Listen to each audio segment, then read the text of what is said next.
Most people spend more time planning their next vacation than planning their life. They'll spend hours choosing a restaurant for dinner, but won't spend 10 minutes designing their future. But you're different. You're here because you understand something profound. Life responds to design. Let me share with you a principle that changed my life. My mentor, Mr. Schoaf, taught me this when I was just a young man struggling to make ends meet. He said, Jim, success is not something you pursue. Success is something you attract by the person you become.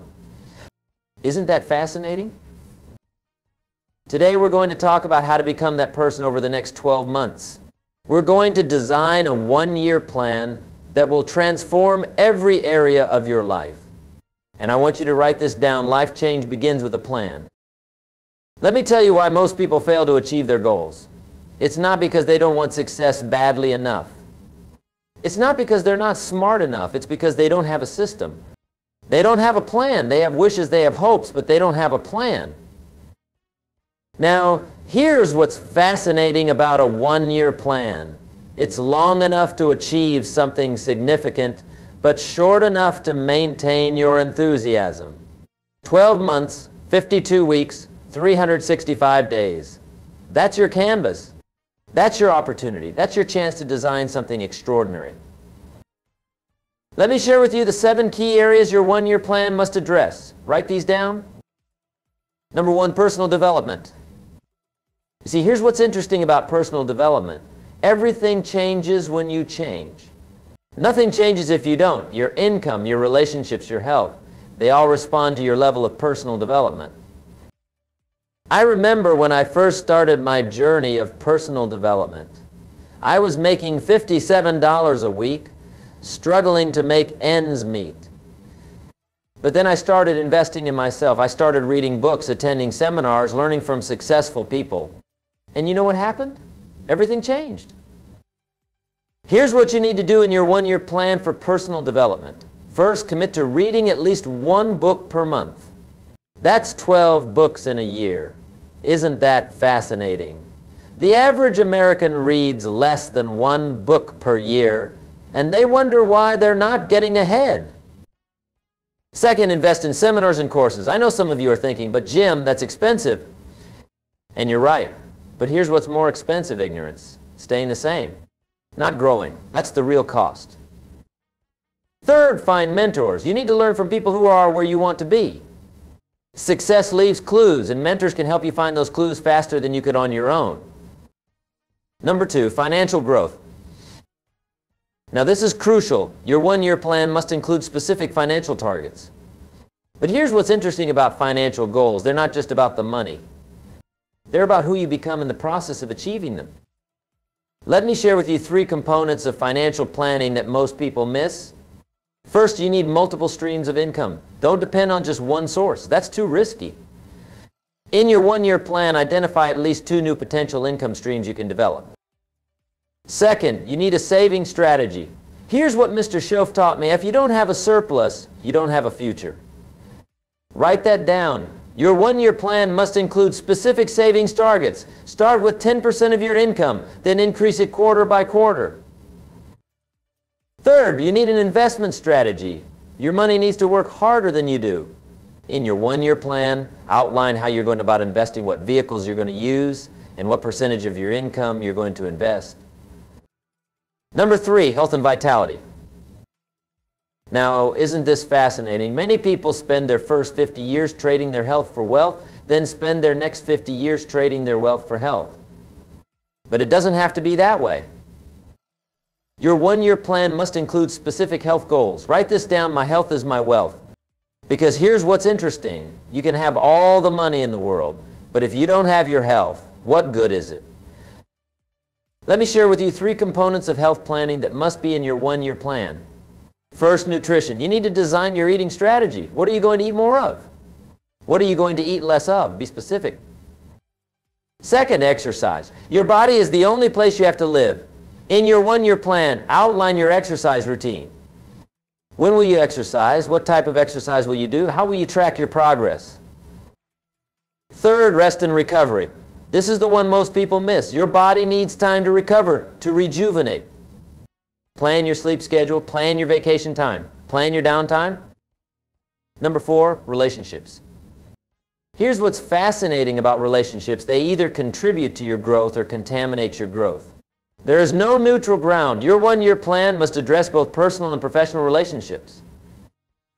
Let me share with you something profound about relationships. Mr. Schoaf taught me this. You are the average of the 5 people you spend the most time with. Isn't that interesting? Look around at your 5 closest friends. That's your future. In your one-year plan, you need 3 relationship strategies. First, identify relationships you need to strengthen. These are the positive influences in your life that you need to invest more time in. Second, identify relationships you need to limit. These are the negative influences that are holding you back. Now, I'm not saying end these relationships. I'm saying limit their influence on your life. Third, identify new relationships you need to develop. Who do you need to meet? What circles do you need to enter? What groups do you need to join? Number 5, career development. Now, this is fascinating. Most people think their job is their career, but here's what's interesting. Your job is what you do to make a living. Your career is what you do to make a life. Your one-year plan needs to address both. Let me share with you 3 components of career planning that must be in your one-year 1C system. First, skills development. What new skills do you need to learn? What existing skills do you need to improve? Be specific. Second, industry knowledge. You need to become an expert in your field. In your one-year plan, outline how you're going to deepen your industry knowledge. What publications will you read? What conferences will you attend? What certifications will you pursue? Third, networking. Your network is your net worth. Plan how you're going to expand your professional network over the next 12 months. Who do you need to meet? What events do you need to attend? Number 6, spiritual growth. Now, this is crucial. Your one-year plan must include spiritual development. And here's what's fascinating about spiritual growth. It affects everything else. It affects how you think, how you feel, how you act. Let me share with you 3 components of spiritual planning that most people miss. First, you need time for reflection. In your one-year plan, schedule regular time for meditation, prayer, or quiet contemplation. Second, you need spiritual study, whether it's religious texts, philosophical works, or inspirational writings. Plan what you're going to study to deepen your spiritual understanding. Third, you need community. Identify groups or individuals who can support your spiritual growth. Plan how you're going to engage with this community over the next 12 months. Number 7, contribution. Here's what's interesting about success. It's empty if you're not contributing to others. Your one-year plan must include how you're going to make a difference in the world. Let me share with you something profound about contribution. The size of your success is determined by the size of your contribution. Isn't that fascinating? The more value you create for others, the more success you attract to yourself. In your one-year plan, you need 3 contribution strategies. First, identify causes you want to support. What issues are you passionate about? What changes do you want to see in the world? Second, determine how you're going to contribute. Will it be through time? Through money? Through skills? Be specific. Third, set measurable contribution goals. How many people do you want to help? How much money do you want to donate? What impact do you want to make? Now, let me share with you something crucial about this one-year plan. It's not enough to just write it down. You need a system to implement it. You need a way to make sure you're making progress every single day. Here's what's fascinating about implementation. It's where most people fail. They have great plans, great intentions, but poor implementation.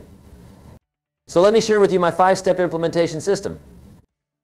Step 1, daily review. Every morning, spend 10 minutes reviewing your one-year plan. Look at your goals. Look at your targets. Look at your commitments. This daily review keeps your plan fresh in your mind and helps you make better decisions throughout the day. Step 2, weekly planning. Every Sunday, spend 1 hour planning your week. Look at your one-year plan and ask yourself, what can I do this week to move closer to my goals?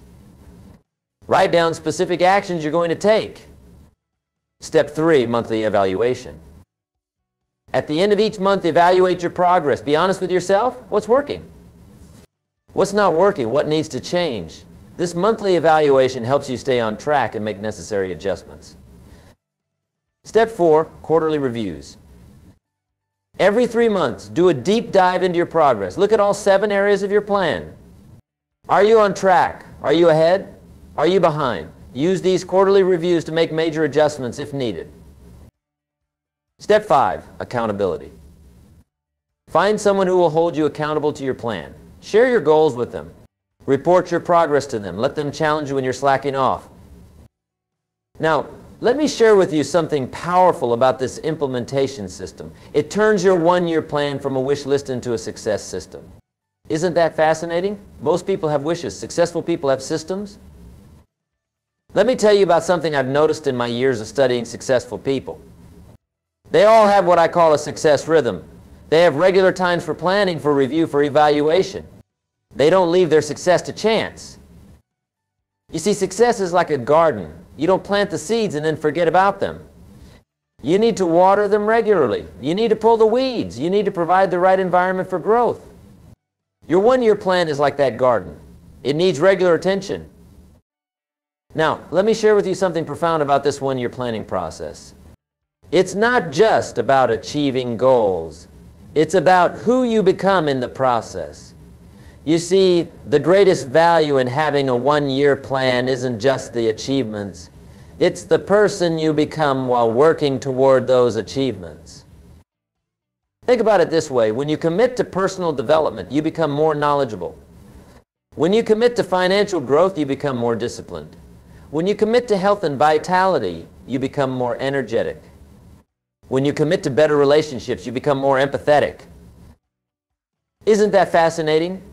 The plan isn't just changing your circumstances, it's changing you. And that's what really matters. Because success isn't something you pursue.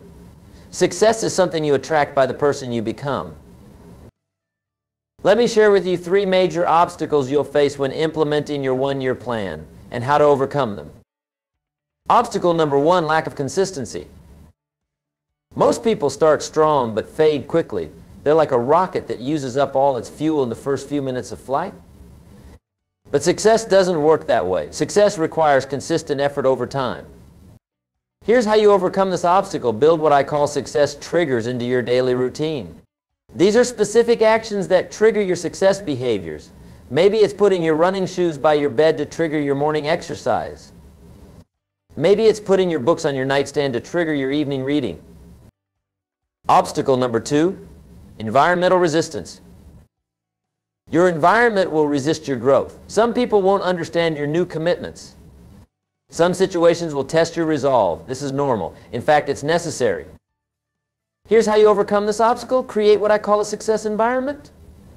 Redesign your physical space to support your goals. Restructure your social circle to support your growth.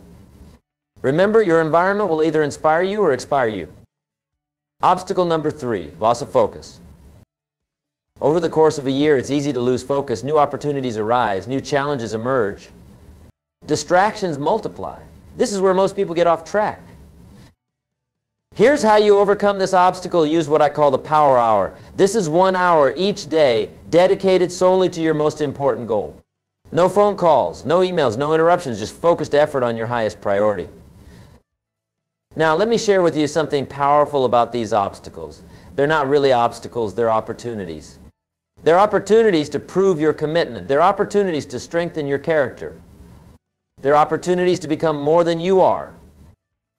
Let me tell you about the 4 seasons of success that you'll experience during your one-year plan. Season 1, planting. This is when you're laying the groundwork. You're establishing new habits. You're learning new skills. You're building new relationships. This season can be challenging because you're doing a lot of work without seeing immediate results. Season 2, cultivating. This is when you're nurturing your goals. You're refining your strategies. You're adjusting your approaches. You're strengthening your commitments. This season requires patience and persistence. Season 3, growing. This is when you start seeing results. Your efforts begin to bear fruit. Your momentum builds. Your confidence grows. This season is exciting, but it's crucial not to become complacent. Season 4, harvesting. This is when you reap the rewards of your efforts. Your goals are being achieved. Your dreams are becoming reality. Your life is transforming. This season is fulfilling. But it's important to remember that success is never owned. It's rented, and the rent is due every day. Now, let me share with you something fascinating about these seasons. They don't always come in order. Sometimes you might be in the planting season in your career while you're in the harvesting season in your health. Sometimes you might be in the growing season in your relationships while you're in the cultivating season in your finances. The key is to recognize which season you're in and respond appropriately. Don't expect a harvest when you're in the planting season. Don't neglect cultivation when you're in the growing season. Let me share with you 5 principles that will guarantee your success with this one-year plan. Principle number 1, the law of design. Success is not an accident. It's carefully designed. Your one-year plan is your design for success. Follow it faithfully, adjust it when necessary, but never abandon it. Principle number 2, the law of process. Success is not an event. It's a process. Your one-year plan is a process of becoming. Trust the process. Embrace the process. Love the process. Principle number 3, the law of consistency. Success is not achieved through occasional efforts. It's achieved through consistent action.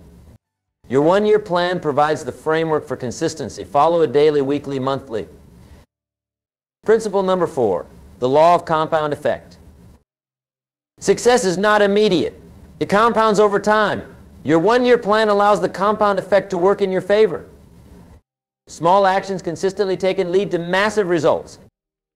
Principle number 5, the law of legacy. Success is not just about you. It's about the legacy you leave. Your one-year plan is creating a legacy of growth, achievement, and contribution. Now, let me share with you something profound about these principles. They're not just ideas, they're laws. They work whether you believe in them or not. They work whether you understand them or not. They work whether you like them or not. As we come to the close of our time together, let me leave you with this final thought. Your next 12 months will pass whether you have a plan or not. Time is going to flow. Days will turn into weeks. Weeks will turn into months. Months will turn into a year. The question is not whether time will pass. The question is, what will you do with that time? Will you let it slip away, or will you invest it in your growth? Will you drift through it, or will you direct it? Will you spend it, or will you invest it? Remember this, life responds to deserve, not to need. You don't get what you need. You don't get what you want. You get what you deserve, and you deserve what you design. Your one-year plan is your design for success. It's your blueprint for transformation. It's your roadmap to becoming more than you are today. Take this plan seriously. I implement it faithfully. Review it regularly. Adjust it when necessary. But most importantly, trust it. Trust that if you follow this plan, if you apply these principles, if you maintain consistency, you will transform your life.